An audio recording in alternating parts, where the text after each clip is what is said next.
மாட்டேன். எனக்கோ எத்தனையோ தேவிமார்கள் இருக்கிறார்கள்.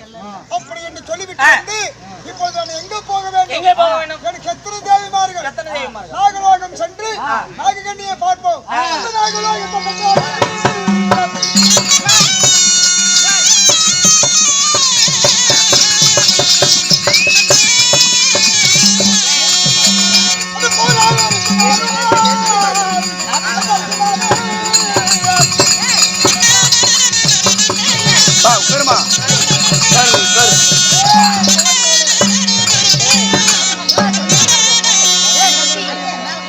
நாகலோகம் என்று சொல்லக்கூடிய நாகலோகம் நாககண்ணியை சந்திப்போம்.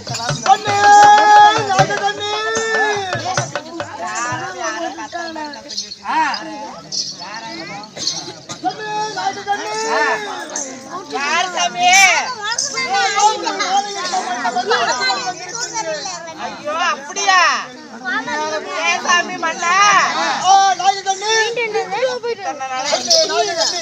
கை வைக்காத பேசுங்க. தன்னால எங்க போயிருக்கீங்க?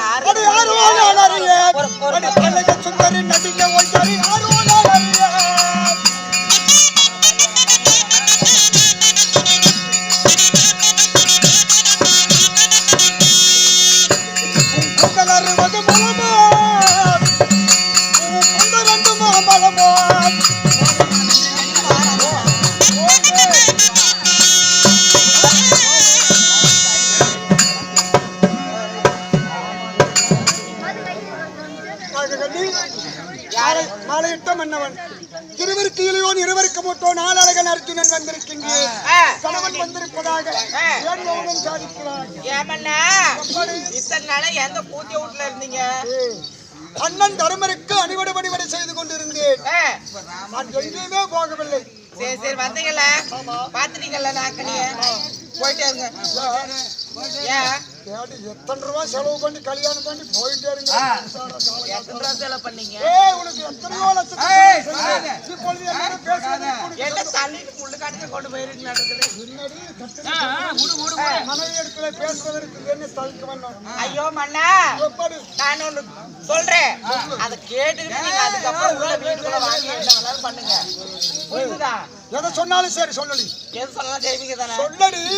அதாவது என் தங்கையாகப்பட்ட, அதாவது உங்க கூத்தியா, ஆமா, அவகிட்ட போயிட்டு மின்னல் ஒளியா சரி, அவகிட்ட போயிட்டு அதுக்கப்புறமா வாங்க நான் சேர்த்துக்கிறேன்.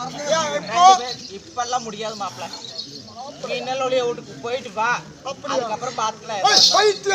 என்னடா என்னடா மண்ணா, நீ என்னடி மனைவி? எனக்கு இன்னும் எத்தனையோ தேவிமார்கள். அப்படியா? போனது எடுத்து வைப்பாங்க. போடு நீ. இவள் என்னடா எனக்கு நாககண்ணி?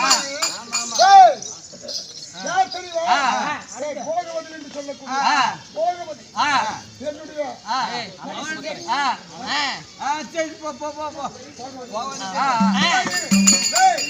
எத்தனையோ மனிதர்களிலே என் ஆசைக்கு வாசத்துக்கு அம்புக்கு பம்புக்கு என் குணத்துக்கு எனக்கு ஏற்ற மனைவி என்னுடைய தங்கையாகப்பட்ட சுபத்திரி.